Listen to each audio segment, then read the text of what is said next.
नमस्कार बच्चों, कैसे हैं आप सब? आशा करती हूँ आप सभी अच्छे होंगे, स्वस्थ होंगे, खुश होंगे और अपनी पढ़ाई भी अच्छे से कर रहे होंगे। तो जैसा कि आप सभी जानते हैं, मैं हूँ आपकी हिंदी की अध्यापिका और मैं स्वागत करती हूँ आप सभी का आईसीटी वर्चुअल क्लासरूम में। और आज हम यहाँ पर एकत्रित हुए हैं पढ़ने के लिए क्लास 10th की हिंदी। क्लास 10th की हिंदी में हम यहाँ पर पढ़ रहे हैं अपनी क्षितिज पाठ्य पुस्तिका भाग 2 का पहला चैप्टर, जिसका नाम है सूरदास के पद। और आपने लास्ट 2 सेशंस में यहाँ पर सूरदास के जो यहाँ पर 4 पद दिए गए हैं, भ्रमर गीत नामक ये जो पद है, उनमें से 4 पद जो दिए गए हैं, जो 2 पद हैं वो आपने पढ़ लिए हैं। काफी अच्छा संदेश, बहुत ही सुंदर पंक्तियों के द्वारा यहाँ पर सूरदास जी द्वारा ये पद लिखे गए हैं। तो आगे के 2 पदों को हम यहाँ पर पढ़ेंगे, उनके भावार्थ को समझेंगे और साथ ही पाठ से जुड़े हुए प्रश्न उत्तर भी यहाँ पर डिस्कस करेंगे। तो चलते हैं स्मार्ट बोर्ड की तरफ, शुरू करते हैं अपने आज का सेशन। सभी बच्चे ध्यान पूर्वक पढ़ेंगे, साथ ही समझने का प्रयास भी करेंगे। तो जैसे कि हम यहाँ पर पढ़ रहे हैं सूरदास के पद, और यहाँ पर हम सूरदास के पदों में अपने 2 पदों को पढ़ चुके हैं। और लास्ट सेशन में मैंने यहाँ पर जो चीजें आपको बताई थी, जैसे सबसे पहले कवि परिचय मैंने यहाँ पर आपको दिया था, और ये मैंने आप लोगों को बताया था कि इतना आपने एटलीस्ट अपनी कॉपी में नोट डाउन करना है, क्योंकि इतना तो आपको याद रखना ही है किसी भी पाठ के कवि के बारे में, किसी भी पाठ की जो आपकी चाहे वो कविता है या किसी भी लेखक के बारे में, राइटर के बारे में, कवि के बारे में, इतना आपने याद रखना है। तो देखिए, ये आपने नोट डाउन किया होगा। उसके बाद हमने यहाँ पर सूरदास जी के कुछ चित्र आप लोगों के साथ शेयर किए थे। तो आपने देखा होगा कि किस तरह से अलग अलग लोगों ने, क्योंकि सूरदास जी के विषय में हमने देखिए सूरदास जी को उस समय पर देखा नहीं है, कोई भी एक चित्र, प्रॉपर चित्र उनका हमारे पास नहीं है, तो इसलिए सबने अपने अलग अलग तरह से उनके चित्रों का यहाँ पर एक तरह से आप देख सकते हैं किस तरह से बनाया गया है। उसके बाद हमने यहाँ पर शुरू किया था अपना पहला पद सूरदास जी का, तो जो यहाँ पर था, ऊधो तुम हो अति बड़भागी, अपरस रहत स्नेह तगाते, नाहिन मन अनुरागी, पुरई न पात रहत जल भीतर, तारस देह न लागी, ज्यो जल माह तेल की गागरी, बूंद न ताको लागी, प्रीति नदी में पाँव न बोरियो, दृष्टि न रूप परागी, सूरदास अबला हम भोरी, गुर चाटी ज्यों पागी। तो देखिए, बहुत ही प्यारी सी, बहुत ही सुंदर पंक्तियां यहाँ पर। तो इस पहले जो हमारा ये काव्यांश था, पहला जो हमारा ये पद था, इस पद में यहाँ पर गोपियों ने श्री कृष्ण के प्रति अपने अनन्य प्रेम और उनके प्रति अपनी आस्था को व्यक्त किया है। और उद्धव जी पर व्यंग कसते हुए यहाँ पर उनको कहा है कि आप तो बड़े ही भाग्यशाली हो। आप क्यों भाग्यशाली हो? क्योंकि श्री कृष्ण जो साक्षात प्रेम रूपी नदी है, अभी तक तुम्हारे पैर तक उसमें नहीं पड़े, अभी तक तुमने श्री कृष्ण रूपी जो प्रेम की जो नदी है उसमें अपने पैर तक नहीं डाले, तो तुम तो बहुत ही भाग्यशाली हो। और अपने आप को अबला कहती हैं। अबला यानी कि बहुत ही ज्यादा सीधी साधी कहती हैं कि हम तो सीधी साधी सरल गोपिकाएं हैं, जो श्री कृष्ण के प्रेम में ही अब अपना सब कुछ जो है न्यौछावर कर चुकी हैं, श्री कृष्ण के लिए अपना सब कुछ न्यौछावर कर चुकी हैं, और अब उनके प्रेम में ही हम अपना प्राण त्याग देंगे। तो इस तरह से पहला काव्यांश हमने यहाँ पर पढ़ा था, और उसके व्याख्या भी हमने उसकी यहाँ पर की थी, जो आप लोगों ने, क्योंकि मैंने होमवर्क में आप लोगों को कहा था कि आप पहले और दूसरे पद का भावार्थ और उसकी व्याख्या को आप वहां पर पढ़ेंगे। उसके बाद देखिए, दूसरा पद हमने यहाँ पर पढ़ा था, जो कि बहुत ही ज्यादा प्यारा, बहुत ही ज्यादा सुंदर शब्दों में यहाँ पर सूरदास जी के द्वारा लिखा गया था। जैसे, मन की मन ही मांझ रही, कहिए जाए कौन पे ऊधो, ना ही परत कही, अवधि असार आस आवन की, तन मन विथार सही, अब इन जोग संदेशन सुनि सुनि, विरह न विरह दही, चाहती हुती गुहारी जतिहते, उतते धार बही, सूरदास अब धीर धरहि क्यों, सूरदास अब धीर धरहि क्यों, मर्यादा न ही। तो देखिए यहाँ पर जो अगली पंक्ति है, इसमें यहाँ पर गोपियों ने उद्धव को अपने प्रेम की गहराई बताई थी और बताया था कि किस तरह से वो अपने मन की जो बातें हैं, जो वो कृष्ण के लिए, कृष्ण के साथ जो वो अपने मन की बातें शेयर करना चाहती थी, अब वो कृष्ण से नहीं कह सकती है। अभी तक तो उन्होंने जैसे तैसे इस दुख को सहा कि कृष्ण आएंगे, लेकिन अब वो किससे कहेंगी अपने मन की बात को। और इस योग का जो उन्होंने ये संदेश दिया है, ये योग संदेश को सुनकर तो हम विरहने और विरह, हमारा दुख बढ़ गया है। चाहती होती जतिहते उतते धार बही, जहां पर भी हम कृष्ण के बारे में सोचते हैं वहीं हमारे आंखों से आंसू निकल आते हैं। सूरदास अब धीर धरहि क्यों, मरजाद न लही। तो यहाँ पर गोपियां कृष्ण के विषय में कहती है कि कृष्ण के वियोग में उनकी आंखों से अब प्रबल अश्रुधारा बहने लगी है। अब धैर्य रखने का क्या फायदा। अब हमारा जो धैर्य है वो समाप्त हो चुका है। अब हम धैर्य रखने का क्या फायदा, क्योंकि श्री कृष्ण ने तो सारी जो मर्यादाएं हैं वो लांघ दी है, मर्यादाओं का उल्लंघन किया है। तो इस तरह से 2 पद हमने यहाँ पर पढ़े थे लास्ट सेशन में, बहुत अच्छे से उसकी व्याख्या भी मैंने आप लोगों के लिए यहाँ पर की थी, तो आप लोगों ने उसको भी अच्छे से अपनी कॉपी में नोट डाउन कर लिया होगा। बढ़ते हैं अपने तीसरे पद्यांश की तरफ। तीसरे पद को हम यहाँ पर पढ़ते हैं, जो हमने लास्ट सेशन में नहीं पढ़ा है, तो ध्यान पूर्वक सुनिएगा। लास्ट सेशन में हमने ये पद नहीं पढ़ा है, ये पद हमने लास्ट सेशन में नहीं पढ़ा है, तो ध्यान पूर्वक पढ़िएगा, क्योंकि अभी तक जो 2 पद हैं वो तो एक एक बार रिवाइज भी हो गए हैं, लेकिन इस पद को हम पहली बार पढ़ रहे हैं। तो चलिए शुरू करते हैं। हमारे हरि हारिल की लकड़ी, मन क्रम वचन नंद नंदन उर। हमारे हरि हारिल की लकड़ी, मन क्रम वचन नंद नंदन उर। यह दृढ़ करी पकरी, यह दृढ़ करी पकरी, सुनत जोग लागत है ऐसो। ये योग का संदेश। सुनत जोग जागत सोवत स्वप्न दिवस निसी, कान्हा कान्हा जकरी। सुनत जोग लागत है ऐसो, ज्यों करवी ककरी। सो तो व्याधि हमको ले आए, देखी सुनी न करी। यह तो सूर तन्ही ले सौंपो, जिनके मन चक्री। देखिए बहुत ही प्यारी सी पंक्तियां सूरदास जी के द्वारा लिखी गई। यहाँ पर क्या कह रही है गोपियां इन पंक्तियों के माध्यम से। हमारे हरि हारिल की लकड़ी, मन क्रम बचन नंद नंदन उर।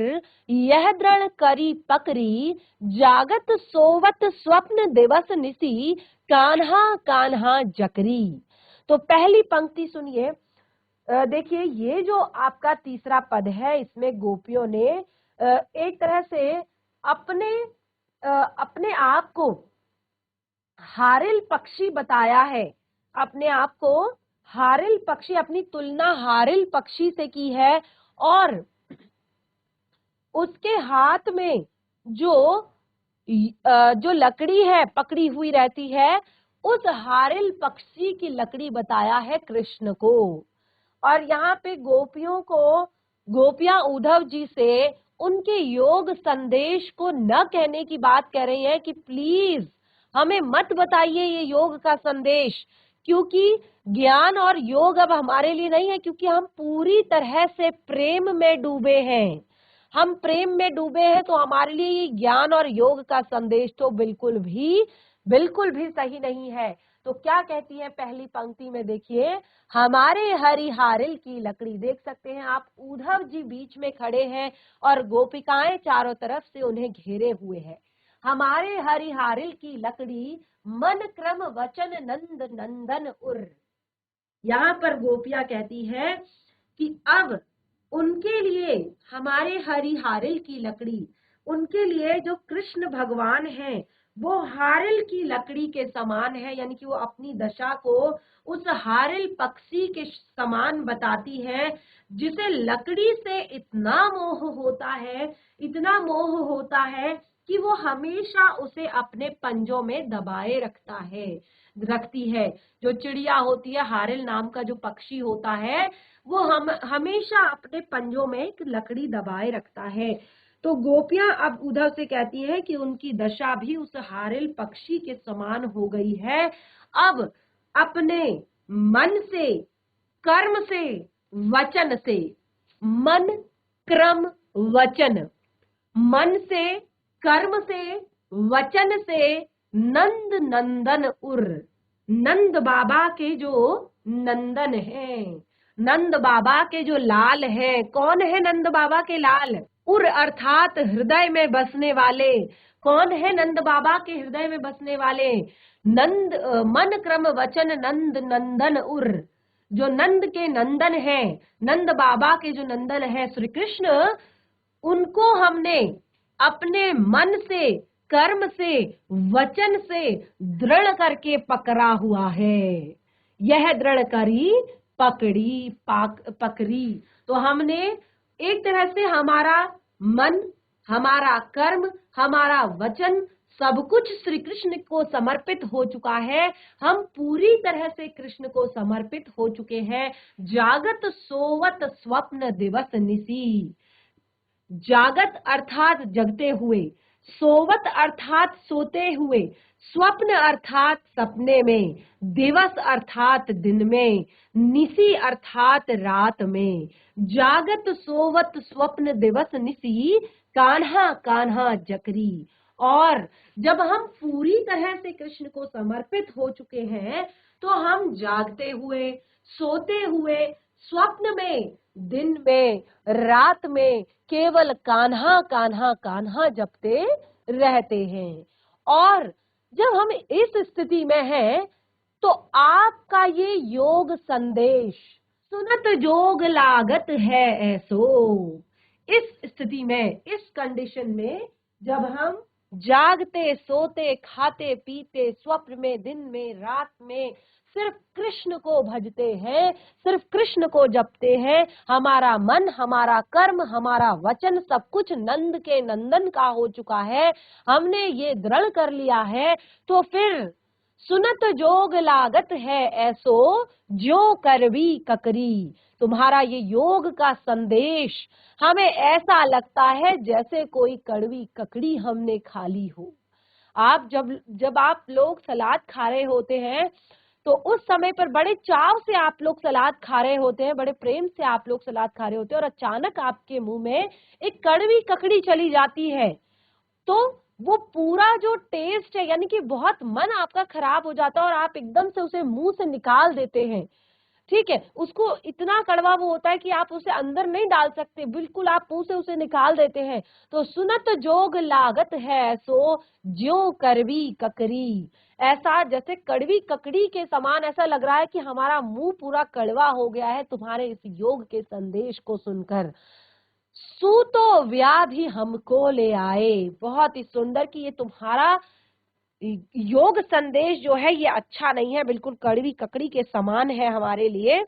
क्योंकि देखिए, श्री कृष्ण का जो भेजा गया योग का संदेश है, क्योंकि यहाँ पर हमेशा वो कृष्ण के जाप में रहती हैं, कृष्ण को भजती रहती है, और बीच में ये योग का संदेश एक कड़वी ककड़ी के समान है, जो उनसे घूटा नहीं जा रहा है, जो उनसे एक तरह से अंदर नहीं लिया जा रहा है, तो उनको बहुत ही ज्यादा अच्छा नहीं लग रहा है। ये बिल्कुल ऐसा लग रहा है कि कड़वी ककड़ी है। तो अब वो उसको एक क्या कहती हैं, व्याधि।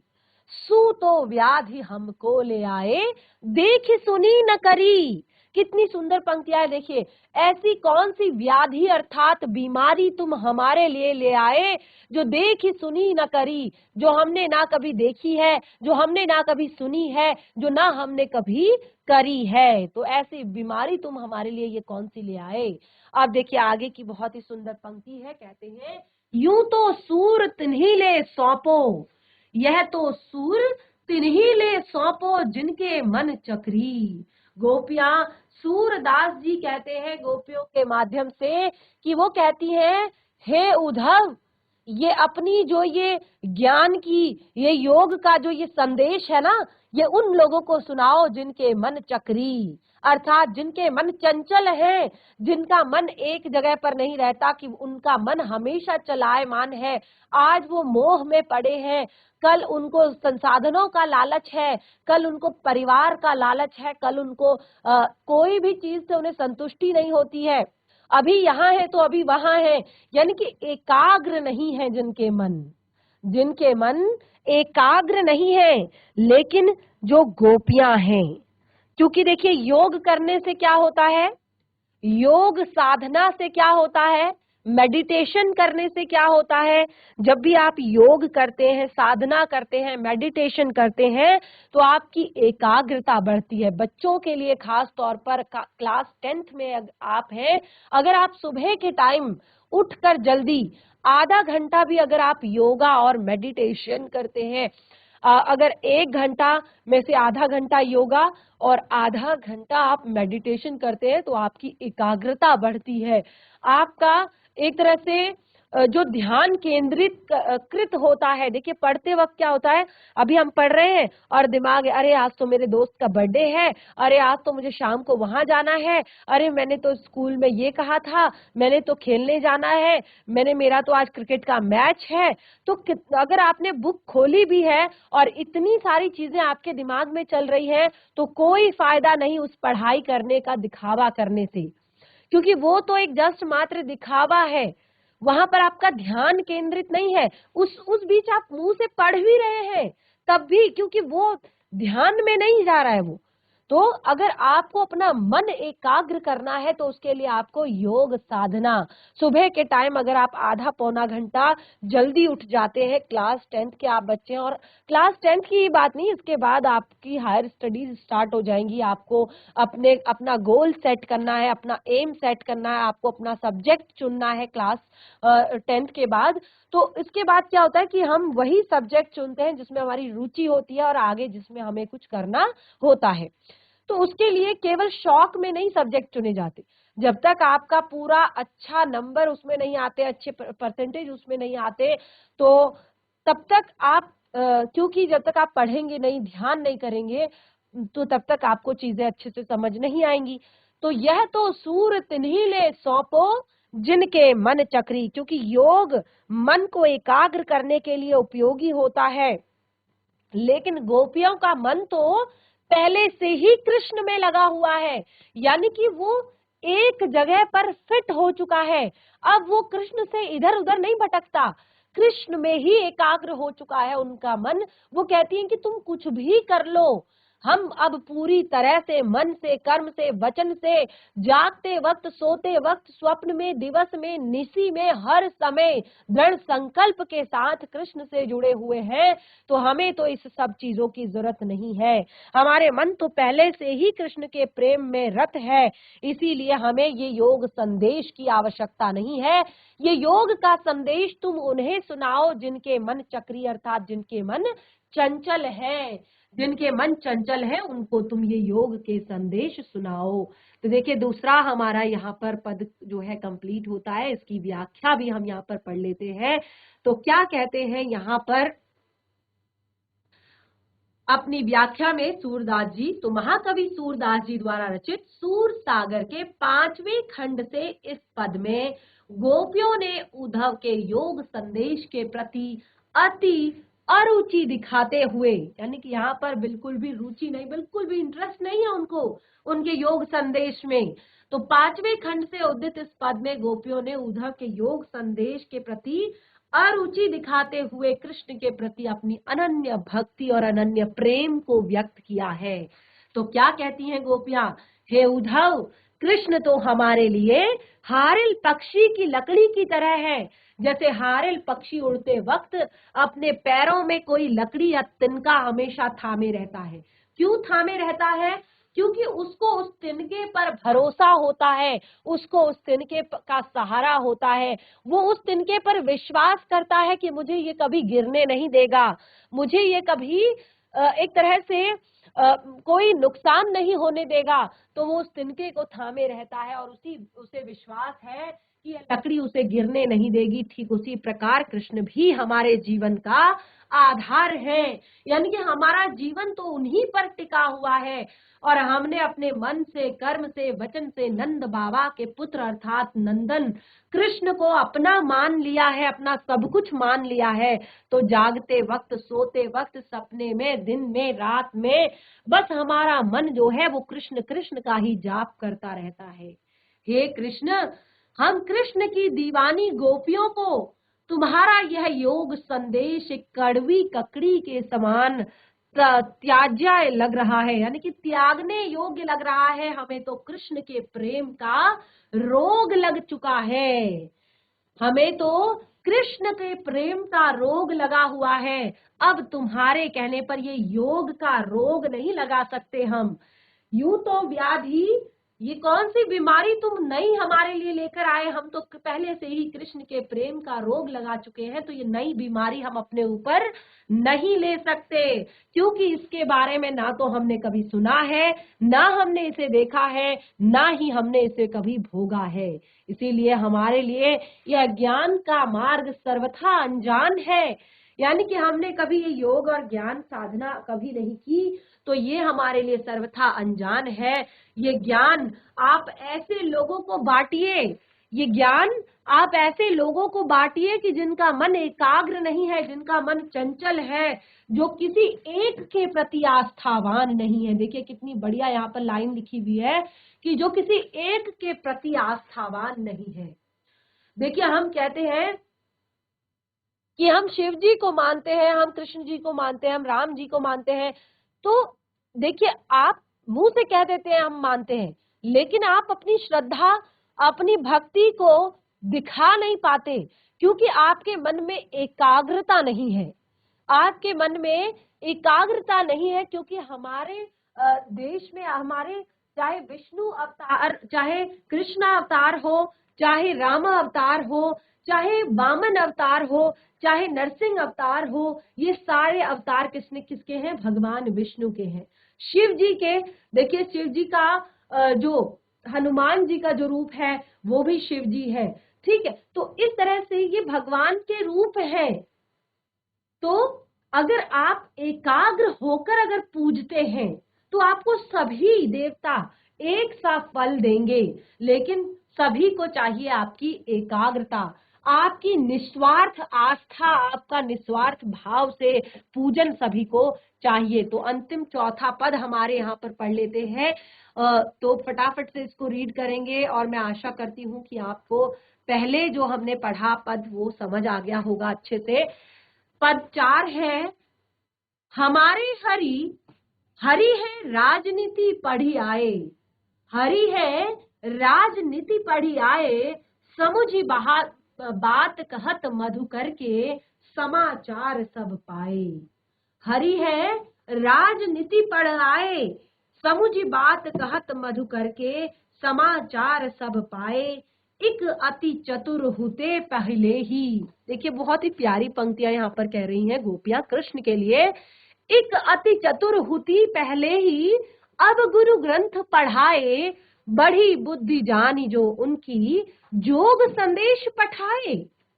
ऊधो लोग भले आगे आगे के, परहित डोलत धाये, अब अपने मन फेर पाई है, चलत जुहुते चुराए, ते क्यों अनीति करे आपुन, ते क्यों अनीति करे आपुन, जो और अनीति छुड़ाए, राज धर्म तो यह सुर, जो प्रजा ने जाहि सताए। देखिए कितनी प्यारी सुंदर कितनी पंक्तियां, देखिए अगर आप इसको ध्यान पूर्वक पढ़ेंगे, इसका भावार्थ समझेंगे, तो आपको बहुत ही ज्यादा आनंद इसको पढ़ने में आने वाला है। अब लास्ट में गोपियां परेशान हो चुकी है। अब गोपियां कह रही है कि अभी तक कृष्ण हमारे साथ रहते थे, ग्वाल वालों के साथ रहते थे, तब वो ऐसे नहीं थे। जब से हरि है राजनीति पढ़ आए, अब वो जब से वहां पर गए हैं अब वहां पर, क्योंकि वहां जब गए तो वहां जाकर उनको क्या हुआ, प्रॉपर उन्होंने गुरुकुल में जाकर शिक्षा ग्रहण की। सबसे पहले उन्होंने कंस का वध किया, उसके बाद प्रॉपर अच्छी तरह से गुरुकुल में जाकर दोनों भाइयों ने, कृष्ण और बलराम ने, दोनों ने वहां पर शिक्षा ग्रहण की। उसके बाद जब वो वापस आए तो उनका राज्याभिषेक किया गया। एक तरह से अब उनकी जो जिम्मेदारी थी अब वो उसे निभा रहे थे। लेकिन गोपियों को ये बात समझ में नहीं आती। गोपियां कहती हैं हरि है राजनीति पढ़ी आए, कि अब कृष्ण ने, अब ये सारी चीजों को गोपियां कृष्ण की एक राजनीति बताते हुए कहती हैं कि वो अपने किए हुए वादे को निभाने और अन्याय ना करने और राजधर्म को निभाने की सलाह देती है कृष्ण को। कहती है कि ये ऐसा अन्याय मत करो, राजा बन गए हो इसका मतलब ये नहीं कि तुम प्रजा को सताओगे, क्योंकि राजा का काम होता है राजधर्म निभाना, प्रजा का पालन करना। तो गोपियां कहती है हरि है राजनीति पढ़ी आए, समुझी बात कहत मधुकर के, समाचार सब पाए। गोपियों को लगता है श्री कृष्ण ने अब गुरु के पास जाकर राजनीति पढ़ ली है, और अर्थात अब वो चतुराई कर रहे हैं, इसीलिए समुझी बात कहत मधुकर के, समाचार सब पाए। इसीलिए उन्होंने सब अपना जो ये संदेश है वो स्वयं आकर नहीं बताया, अपने आप भी तो आ सकते थे ये कहने के लिए कि यहाँ पर अपने दूत को भेजने की क्या जरूरत थी। तो ये संदेश आकर उन्होंने उद्धव के द्वारा भेजा, क्यों, इसलिए भेजा ताकि वो गोपियों का सारा हाल जान पाए। बहुत चालाक हो गए हैं, राजनीति पढ़ ली है।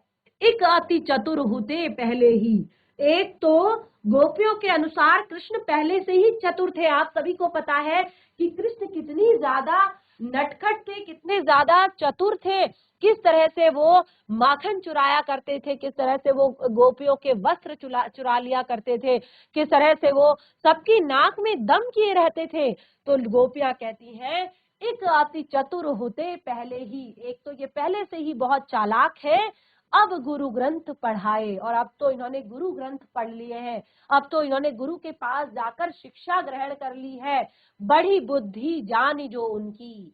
और अब इसीलिए अब इनकी जो बुद्धि बढ़ गई है, और ये बढ़ी हुई बुद्धि से अब ये अपने आप को बहुत बुद्धिमान समझने लगे हैं, और इसी बुद्धिमानी के कारण ये योग संदेश पठाए, ये योग का संदेश जो है हमारे लिए भेज रहे हैं।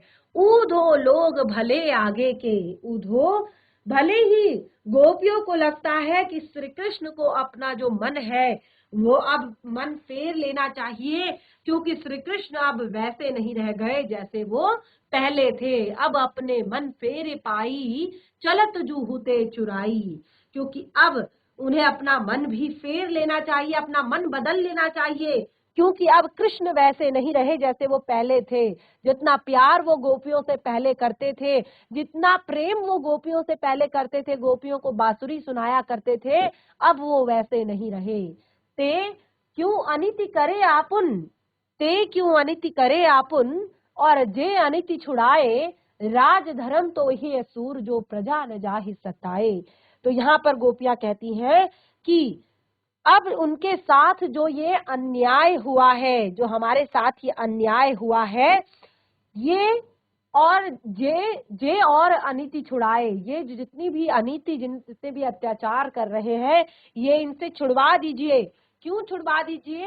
क्योंकि राजधर्म तो यह सूरदास जी कहते हैं कि राजधर्म तो ये है जहां प्रजा को सताया नहीं जाता, जो प्रजा जा ही न सताए, जो प्रजा, यहाँ पर प्रजा को सताया नहीं जाता बल्कि प्रजा का पालन किया जाता है, प्रजा को एक तरह से सुख, हर सुख में उसका साथ दिया जाता है, हर सुख दुख में प्रजा को एक तरह से उसका पालन किया जाता है।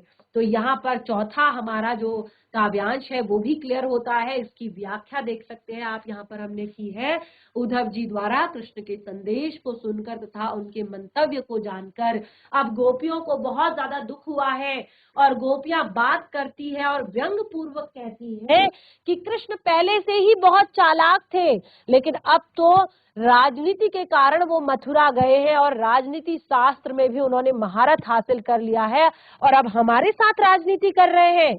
वहां जाकर शायद उनकी बुद्धि बढ़ गई हो, और इसीलिए उन्होंने हमें योग का संदेश भेजा है। और वो कहते हैं कि उद्धव जी, इसमें आपका कोई दोष नहीं है, क्योंकि अगले जमाने के आदमी की तरह दूसरे के कल्याण करने में ही आनंद का अनुभव करते हैं। उद्धव जी, यदि कृष्ण ने हमसे दूर रहने का निर्णय अब कर लिया है, तो हम भी उनसे मिलने के लिए कोई मरी नहीं जा रही है, हम भी उनसे मिलने के लिए कोई बहुत ज्यादा एक्साइटेड नहीं है। ठीक है, अगर उन्होंने मन बदल लिया है तो हमें भी उनसे कोई मतलब नहीं है।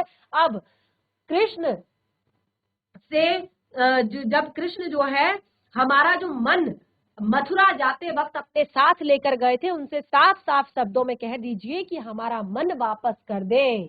और अत्याचारी का दामन एक तरह से थाम कर अत्याचार से मुक्ति दिलाने के लिए वो मथुरा गए थे, लेकिन वहां जाकर तो वो खुद अत्याचारी बन गए हैं, हम पर अत्याचार कर रहे हैं। तो हे उद्धव जी, आप उनसे कहिएगा कि आप हमारे राजा हैं, और राजा होने के नाते उन्हें ऐसा कोई भी काम नहीं करना चाहिए जिससे प्रजा को दुख हो, जिससे प्रजा को कष्ट हो, क्योंकि राजा का धर्म जो है वो प्रजा का पालन करना है, प्रजा के कष्टों को दूर करना है, यही एक राजा का धर्म है। तो देखिए, इस तरह से हमने यहाँ पर अपने पहले पाठ को बहुत ही अच्छे से क्लियर कर लिया है, और मैं आशा करती हूँ कि आपको चारों पद बहुत अच्छे से समझ आ गए होंगे। तो इस तरह से पहला पाठ हमारा यहाँ पर कंप्लीट होता है, और घर पर जाकर बाकी के दो जो हमने ये पद आज यहाँ पर पढ़े, इनको भी घर पर सप्रसंग इनकी व्याख्या करें। कोई भी डाउट होता है, कोई भी दिक्कत परेशानी होती है, उसे नेक्स्ट सेशन में जरूर क्लियर करें। यदि आपको भावार्थ क्लियर हो गया है, व्याख्या क्लियर हो गई है, तो आप इस पाठ से जुड़े हुए प्रश्नों को भी आसानी से हल कर सकते हैं, और इसमें भी अगर कोई डाउट होता है तो वो भी नेक्स्ट सेशन में जरूर क्लियर करें। तो इस तरह से आज का पाठ और आज का सेशन हमारा यहीं पे समाप्त होता है। हम मिलेंगे अपने नेक्स्ट सेशन में, तब तक के लिए धन्यवाद। आपका दिन शुभ हो।